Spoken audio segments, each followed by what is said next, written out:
अस्सलामु अलैकुम वरहमतुल्लाहि वबरकातुहू नहमदुहु व नुसल्ली अला रसूलिहिल करीम अम्मा बाद फ़अऊज़ु बिल्लाहि मिनश शैतानिर रजीम बिस्मिल्लाहिर रहमानिर रहीम इन्नद्दीन इंदल्लाहिल इस्लाम सदक़ल्लाहुल अज़ीम। मेरे मोहतरम दोस्तों और बुज़ुर्गों,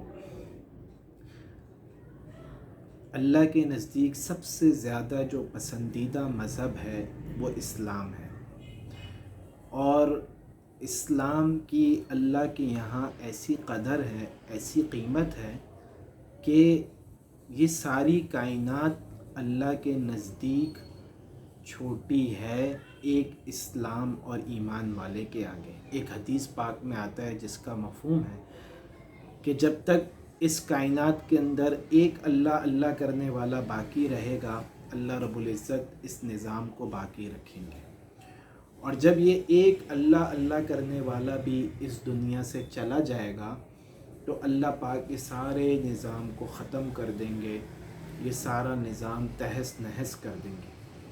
तो ये एक ईमान वाला अल्लाह के नज़दीक ये सारी कायनात से ज़्यादा कीमती है।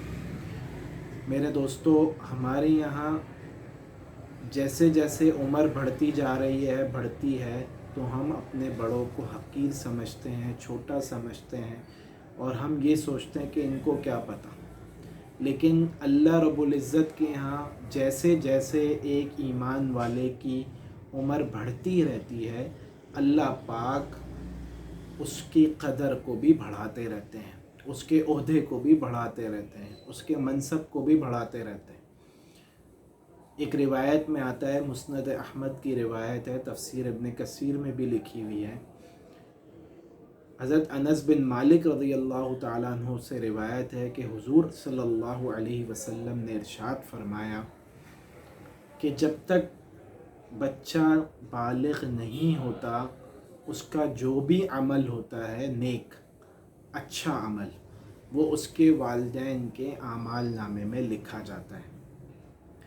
और जब वो बच्चा नेक काम नहीं करता, कोई बुरा काम करता है, तो अल्लाह पाक इतने रहीम हैं कि वो उसके ना वालिदैन के आमाल नामे में लिखा जाता है, ना ही उस बच्चे के आमाल नामे में लिखा जाता है।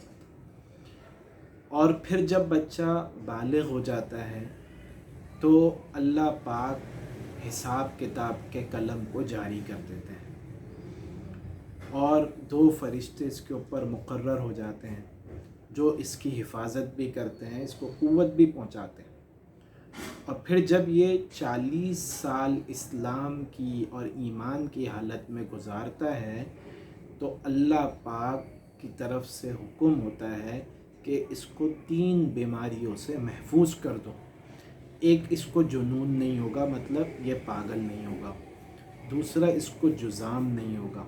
तीसरा, इसको बर्स की बीमारी नहीं होगी। और जब ये 50 साल की उम्र को पहुंचता है तो अल्लाह पाक 50 साल की उम्र के ऊपर इसके हिसाब को हल्का कर देते हैं। और जब ये 60 साल की उम्र को पहुंचता है तो अल्लाह पाक इसको रुजू की तौफीक अता फरमाते हैं। ये अल्लाह की तरफ रुजू करने वाला बनता है, अल्लाह से माफ़ी मांगना, अल्लाह की तरफ रुजू करना, तौबा करना, इस्तिग़फ़ार करना। जब ये 60 साल की उम्र को पहुंचता है, जब ये 70 साल की उम्र को पहुंचता है तो आसमान वाले इससे मोहब्बत करने लगते हैं। अल्लाह ताला फ़रिश्तों को हुक्म देते हैं कि इसने इस्लाम की हालत में 70 साल गुजार दिए, अब तुम सब इससे मोहब्बत करने लगो। जब ये 80 साल की उम्र को पहुंचता है तो अल्लाह ताला इसके आमाल नामे से सारी बुराइयों को मिटा देते हैं, सारी बुराइयों को ख़त्म कर देते हैं और इसके आमाल नामे में नेकियां लिख दी जाती हैं।